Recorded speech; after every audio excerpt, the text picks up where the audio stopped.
लिए आप नामित हुए। तो ये व्यक्तित्व है। इसके साथ ही अब हम इस पुस्तक के विवेचन की हैं अशोक जी, आप आए। हिंदी साहित्य का जो एक घराने ऐसे हमेशा रहते रहे हैं कि जो साहित्य होता है उसके लिए वो और पाठकों के लिए ही प्रकाशन करते हैं, उनमें से आप एक हैं। आपका बहुत बहुत स्वागत और अभिनंदन। अब हम जिस काम के लिए आए हैं इसका दरअसल जब इस पुस्तक के टाइटल पेज को पढ़ेंगे तो इसका नाम है अफगानिस्तान से खतो किताबत। जब खतो किताबत की बात हो तो बहुत सारे खत प्राचीन काल से ही मशक तिवारी जी का, जो उन्होंने 1970 की दहाई में अफगानिस्तान और का जिक्र है। इसमें आप ये पाएंगे कि किस तरीके से तब का अफगानिस्तान और अब का अफगानिस्तान क्या था। इससे ज़्यादा हम ये हमारे पैठाणी नामक पुरातात्विक महत्व के स्थल पर अनायासी हुई थी और तब से कुछ ऐसे सुयोग बने कि मुलाकातों का सिलसिला जारी रहा। अलबत्ता ये उल्लेख करने में मुझे कोई संकोच नहीं है कि उनकी लेखकी प्रतिभा से किंचित देरी से ही मेरा परिचय हुआ। डॉक्टर तिवारी के होने के बाद ही देश के पुरातात्विक नक्शे पर प्रमुखता से प्रकट हुआ। डॉक्टर तिवारी की साहसिक यात्राएं और उन यात्राओं के संचार श्याम सुंदर शर्मा जी आयरन मैन से मेरी एक या दो मुलाकातें उन्हीं के सौजन्य से हुई। आज इस किताब के विमोचन के बहाने वो स्मृतियाँ चाक्षुष हो गई। कहना न होगा कि किताब में तरतीब से सजोए गए चित्र इस पुस्तक को एक चित्र कथा भी बना देते हैं। बधाई देना चाहता हूँ और साथ ही उस किताब के प्रकाशक अशोक जी को यानी राजकमल प्रकाशन को बधाई देता हूँ कि ऐसे समय में इस किताब का आना बहुत ज़रूरी था जब चारों ओर अफ़गानिस्तान में गोलियों की तड़तड़ाहट और AK-47 की पहचान बन गई हो। ऐसे समय में इस किताब का आना इसलिए भी बहुत ज़रूरी है कि अफ़गानिस्तान जो आज दिखाया जा रहा है या देखा जा रहा है वो अफ़गानिस्तान नहीं। साहित्य, संस्कृति और बहुत सारी गतिविधियों जो उसका एक सांस्कृतिक रूप है वो क्या था, वो इस किताब के ज़रिए हम जान पाएंगे। तो सम्मानित मंच और साथियों, जो किताब का ऐतिहासिक और अफ़गानिस्तान का ऐतिहासिक और पुरातात्विक महत्व है उसके बारे में हरिचरण सर ने विस्तार से बता दिया। हम पुरातात्विक और ऐतिहासिक संदर्भ में न बात करते हुए एक पाठक के रूप में जो हमने अनुभव महसूस किया है जो पढ़ते हुए किताब को या राकेश तिवारी जी के लेखन से जो मैं परिचित हुआ हूँ उसके बारे में कुछ बातें रखना चाहता हूँ। सबसे पहले तो राहुल सांकृत्यायन जी ने बहुतों को बर्बाद किया है, एक ये बड़ी बात है। बहुतों को आवारा बनाया, उसमें एक आवारा डॉक्टर राकेश तिवारी जी की। और वो आवारापन उनके पढ़ाई के दौरान जो उनकी किताबें 5 ट्रेवलॉग उनके आ चुके हैं, 5 यात्रा वृत्तांत आ चुके हैं, जिसमें मैंने 4 देखे हैं और एक जो पहला शायद है वो प्रकाशित नहीं है, प्रकाशन में नहीं है, प्रिंट में नहीं है, उसको मैं नहीं देख सका हूँ। तो उन्हीं आवारा में एक राकेश तिवारी जी भी हैं। हमारे यहाँ अवध में, माने इस क्षेत्र में जो मेरा गांव है लखीमपुर, वैसे लखीमपुर का नाम इस समय लेना ठीक नहीं है। या तो हे दृष्टि से देखा जाता है या तो बड़ी खूंखार नज़र से देखा जाता है। हे दृष्टि से इस संदर्भ में कि इसको बहुत सताया गया होगा और खूंखार इस तरीके से जो अजय मिश्रा का रूप इस समय देख रहे हैं आप। खैर, हम लोगों के यहाँ गाँव में कहा जाता है कि फलनवा का लड़का बड़ा जो है आवारा किस्म का हुआ है, बड़ा बिगड़ैल हुआ है, बड़ा सिरफरा होगा, उससे मुंह न लागे।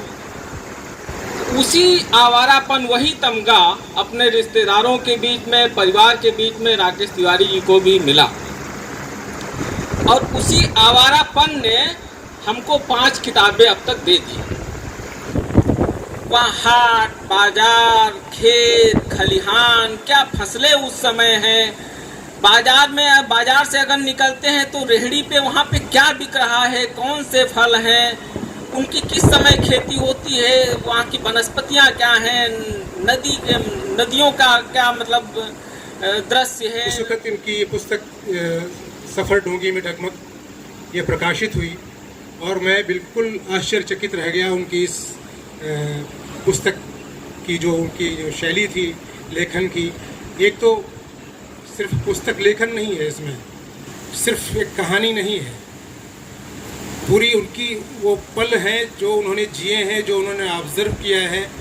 और मतलब मैं क्या बताऊं कि किस तरह से उन्होंने चीज़ों को कितनी बारीकी से देखा है, और देखा ही नहीं, उसको एज इट इज़ वैसा ही कि वैसा का प्रस्तुत कर दिया, सिर्फ इसलिए कि हम बच्चों को पढ़ा सकें। अब आप बहुत सारे विद्वतजन हैं, आप जानते हैं कि ऋतु संहार क्या है। उसे भी अपनी प्रिया के लिए ही लिखा गया है। और जब भारत के अलग अलग हिस्सों के बारे में जिक्र किया जाता है, वो कालिदास का ऋतु संहार है। और जैसे जैसे मैं पत्रों को पढ़ते गया, पत्र किसके लिए लिखा गया है, ये आखिर तक इस पूरे इसमें जिज्ञासा रहती है। लेकिन ये जो यात्रा वृत्तांत का स्वरूप है, पत्र के रूप में ही लिख करके किसी को, और वो अंत तक जो है मैं नहीं ढूंढ पाया। शायद बहुत सारे पाठक उसी जिज्ञासा में रहेंगे कि ये पत्र किसको लिखे गए। लेकिन इतिहास का विद्यार्थी होने के नाते मैं ये ज़रूर कहूँगा कि जो पत्रों की जो भूमिका होती है और पत्र लिखने में जो आज़ादियाँ होती हैं, बहुत ऐसे क्षणों को, बहुत ऐसी चीज़ों को लिखा जा सकता है जो सामान्य लेखक के रूप में आप नहीं लिख सकते हैं। चाहे वो वाजिद अली शाह कलकत्ता से अपनी बेगम के लिए ख़त लिखते हों, वो ख़त लिखिए और उन हालात का बयान कर जाते हैं जो उस वक़्त गुज़र रही थी। या गालिब के ख़त 1857 के दौरान लिखे गए, उनको देखिए। तो साहित्यकार के लिए ख़तों की अपनी भूमिका। डॉक्टर राकेश तिवारी साहब ने, लगता है कि ये यात्रा वृत्तांत रेखा चित्र का रूप धारण कर लेता है। और जब आप पुरातत्व के बारे में लिखते हैं, बामियान के बारे में लिख रहे हैं या पार्सिपोलस के बारे में लिख रहे हैं, तो वो एक रिपोर्टाज के रूप में लिखना शुरू कर देते हैं।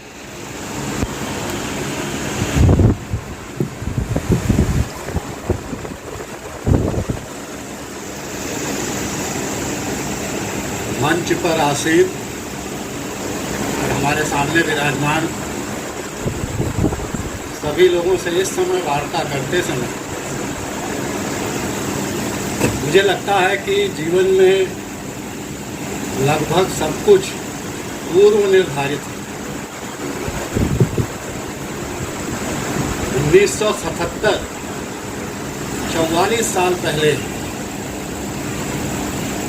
यह यात्रा बनी और यात्रा का संयोग बना, और उस संयोग के हमारे साक्षी मित्र हमारे यहाँ बीच में जो उपस्थित हैं, मैं उनका नाम गिना दूँ, जो हमारे पढ़ने के समय से ही साथी हैं।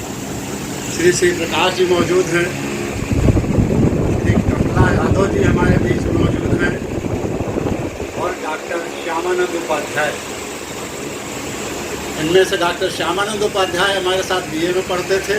के बाद जब मैं बीएचयू में पढ़ने गया तो इलाहाबाद विश्वविद्यालय से श्री प्रकाश सिंह और कमला यादव जी यहीं लखनऊ में प्रैक्टिस शुरू किए थे। उस समय के हमारे मित्र हैं जो यहाँ हमारे बीच मौजूद हैं। यह सिर्फ संयोग नहीं है, इनको उसका साक्षी ये रहे हैं और आज यहाँ उपस्थित हैं। इसके साथ में दो और बड़ी बातें जुड़ती हैं जिनके साथ मैंने यात्रा की। वो मेरे परम मित्र हठ योगी थे, वो चलती हुई कार को रोक सकते थे, उनके सीने पर से आप जोंगा गाड़ी को निकाल सकते थे, उनके सीने पर आप सरिया काट सकते थे, बड़े से बड़े पहलवान से आप हथौड़ा चलवा सकते थे। लेकिन मेरा संयोग था कि इंटरमीडिएट से हम लोग दोस्त थे और बहुत परम मित्र थे। वो अपने प्रोग्राम्स श्रीलंका में और बांग्लादेश में दिखा चुके थे। अफगानिस्तान, ईरान और उसके आगे जाने की उनकी योजना थी। हमारे साथ वो 1974 में हम लोग साइकिल से लखनऊ से काठमांडू और काठमांडू से लखनऊ तक आए थे। और उसी समय 74 में, तब मेरी आयु 20 ही वर्ष थी, वह किताब मैंने लिखी थी पहियों के इर्द गिर्द। और उन्होंने कहा वाह, ये क्या लिखी रह जाएगी, इसको तो छपवाएंगे हम। और उन्होंने एक सोसाइटी बना डाली, युवा परिभ्रमण एवं सांस्कृतिक समिति। हमारे राज्यपाल थे एम चेन्नारेड्डी साहब, क्योंकि वो अपने प्रोग्राम दिखाते थे तो उनको लोग जानते सभी थे, मतलब प्रधानमंत्री से लेकर के और राष्ट्रपति से लेकर के और हमारे यहाँ के जो मुख्यमंत्री और राज्यपाल थे, ये सब उनके अच्छे जानने वाले थे। हमने उनसे कहा यार, जब अफगानिस्तान जा रहे हो तो हम भी चलें, और आप रहने वाले हो वहाँ के पेशावर के पास के, तो आपका गांव भी देखते चलेंगे, मोटरसाइकिल से चला जाए। उन्होंने कहा ठीक है भाई, जैसा चाहो वैसा करेंगे, हम अपने तो मन से जा नहीं सकते, जब तुमने कहा है तो। क्या हुआ, यहाँ क्यों टहल रहे हो? तो हमारे जो मित्र थे वो बड़े जिसको कहते हैं सपाट बयानी में विश्वास रखते थे। उन्होंने कहा साहब, पैसा नहीं दिया, उन्होंने वीज़ा नहीं दिया तो हम क्या करें? तो उन्होंने कहा तो हवाई जहाज़ से चले जाओ काबुल तक। तो उन्होंने कहा अगर इतने ही पैसे होते जेब में तब तो लल्लन टाप होते। अब एक गवर्नर से मैं तो ये नहीं कह सकता था, वही कह सकते थे। और उन्होंने तुरंत अपने सेक्रेटरी को बुलवा करके BHU के वाइस चांसलर को और लखनऊ यूनिवर्सिटी के वाइस चांसलर को पत्र लिखवाया कि इन लड़कों को हवाई जहाज से आने जाने का काबुल तक का किराया दिया जाए। तो उनका बहुत बड़ा योगदान था और वो किराया हम लोगों को मिला। और हम और श्याम जी, उनका पूरा नाम श्याम सुंदर शर्मा था, हमारे पुराने मित्र सब उनको जानते हैं, इसी लखनऊ के थे और बहुत ही पॉपुलर थे। तो हम दोनों लोगों ने 1977 में यात्रा की और वहाँ से जो खत लिखे, जो उस समय तक लिख पाए थे हम, वह सारा 4 सितंबर 1979 तक लिखकर टाइप करके रख गया था। और परम आदरणीय नागर जी से हमारी मुलाकात 78 में हुई और वह हुई मुलाकात आयरन मैन जी की वजह से ही। श्याम जी उनके यहाँ गए और बोले चलो हम मिलवाते हैं तुमको। और सबसे पहले उन्होंने वो किताब पढ़ी नागर जी। पढ़ने के बाद उन्होंने कुछ अपने हाथ से लिखकर राइटिंग की। फिर उसका एक अंश धर्मयुग में छपना था। 80 से 83 के बीच में उन्होंने स्वीकार भी कर लिया था धर्मवीर भारती जी ने, लेकिन फिर धर्मयुग में हड़ताल हो गई, वो उसमें छप नहीं पाया और ये किताब वैसे ही रखी। यह संयोग सामान्य नहीं है, क्योंकि जो नाव यात्रा वाली किताब थी जिसको आपने सफ़र एक डोंगी को पब्लिश किया, उसका भी हश्र यही हुआ था।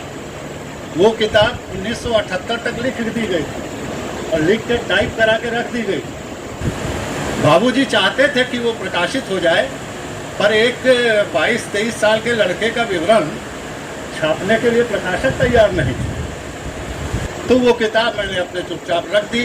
धर्मवीर भारती उसको भी धारावाहिक छापना चाहते थे, वो नहीं छप पाई क्योंकि उनके यहाँ हड़ताल हो गई और मैं पुरातत्व में काम करने लगा। तो फिर ये छूट गया और उधर हम जो धर्मयुग वगैरह में लिखते थे वो बंद हो गए। धर्मयुग, कादम्बनी, इन सब में लिखा करते थे। लेकिन जो अभी हमारे अटल भाई ने बताया, ये नोट्स हमारे तभी के तैयार थे, हमारे पास बंधी हुई प्रतियां रखी हैं तभी की। और संयोग देखिए, जो इसके आगे का संयोग है वो बताता हूँ कि उन दोनों मैन्युस्क्रिप्ट्स को हमारे अशोक माहेश्वरी जी ने छापा। तो यह भी एक संयोग ही है। और देखिए, एक बड़ी बात यह है कि हमारे बीच में श्याम जी के सुपुत्र मौजूद हैं। जरा खड़े हो जाएं एक बार। इनके पिताजी तो अब हमारे बीच में नहीं है, अंजलि देते हैं। लेकिन ये संयोग आज का है कि इस विमोचन में वो स्वयं उनके बेटे चित्र यहाँ मौजूद हैं और इनका हमारा संबंध चिरंजीव रमन वशिष्ठ का बच्चा ही है, जैसा कि एक मित्र के पुत्र का होता है। जो श्याम जी हमें एक घड़ी दिया करते थे, जब वो हमारा जन्मदिन होता था तो घड़ी अगर पुरानी हो गई है तो घड़ी देते थे, और जो मैं अब ये घड़ी लगाया हूँ यह रमन ने हमको भेंट की। परम आदरणीय नागर जी की बड़ी इच्छा थी कि यह किताब छप जाए, नहीं छपी कोई बात नहीं, लेकिन उसके प्रथम पाठक की जो सुपौत्री हैं दीक्षा नागर, वो भी हमारे बीच मौजूद हैं। आप भी थोड़ा सा लोगों को दिख जाए। ये अमेरिका में रह रही हैं, लेकिन ये प्रारब्ध है, ये संयोग है कि वो भी हमारे बीच मौजूद है। लेकिन उनका इतना स्नेह है हमारे प्रति कि हमारे बीच में श्री प्रमोद पांडे जी, श्री राकेश ओझा जी। नमस्कार, मेरा नाम है अंजनी और आप देख रहे हैं गांव देहात। हम लोग राष्ट्रीय पुस्तक मेला लखनऊ में इस समय उपस्थित हैं और हमारे साथ डॉक्टर राकेश तिवारी जी हैं, जो पूर्व में पूर्व भारतीय पुरातत्व विभाग के महानिदेशक भी रह चुके हैं। और आज उनकी सबसे बड़ी बात है कि किताब अफ़गानिस्तान से ख़तो किताबत का जो है लोकार्पण हुआ है। तो सर, सबसे पहले तो किताब के लिए आपको बहुत बहुत शुभकामनाएं। 44 साल पहले की आपकी यात्रा का जो है आज हम लोगों को पढ़ने को मिलेगा, तो कैसा महसूस कर रहे हैं सर? मैं तो बहुत रोमांचित हूँ, क्योंकि ऐसा होता बहुत कम है कि जो चीज़ आपने 44 साल पहले लिखी हो, जहाँ यात्रा पे गए हों, वो इतने दिनों के बाद प्रकाश में आ जाए, ये बहुत कम होता है। सर, मैं भी बहुत रोमांचित हूँ, क्योंकि आज से लगभग 40 साल पहले भी आप हमारे सुल्तानपुर आए थे और पूरा तात्विक नज़र से आपने जो सुल्तानपुर को बताया था, आज वो प्रासंगिक है। और सुल्तानपुर के इतिहास में आपके माध्यम से जो भी कार्य हुआ है वो एक प्रशंसनीय है। तो सर के साथ आज हमारी भी पहली मुलाकात है। इसके अलावा सर, भारतीय पुरातत्व विभाग की ओर से अब तक की जो आपकी यात्राएं रही हैं, देश के अलग अलग स्थलों का आपने मुआयना किया है, और ये घुमक्कड़ी अपनी अलग चीज़ है, तो उसमें मुझे बहुत आनंद आता रहा, मैं लिखता रहा, तो वो आप लोगों के सामने आ रहा, ये बड़ी प्रसन्नता की बात। पहली किताब के बारे में सर, सफ़र एक डोंगी में डगमग। पहली किताब वो नहीं है, पहली किताब है पहियों के इर्द गिर्द, वो नेपाल की यात्रा पर बेस्ड है। और ये जो नाव यात्रा थी ये 1976 में की थी हमने, और ये यात्रा 1977 में की। तो वो सब के अब सभी कुछ छप चुका है, अब पुराना नहीं रहा, अब जो नए अनुभव हैं वो डालेंगे।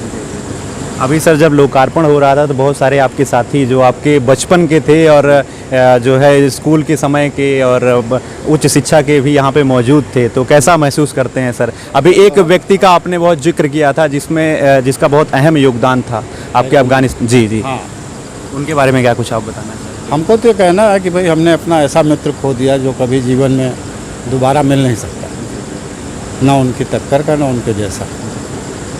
बहुत बहुत धन्यवाद सर।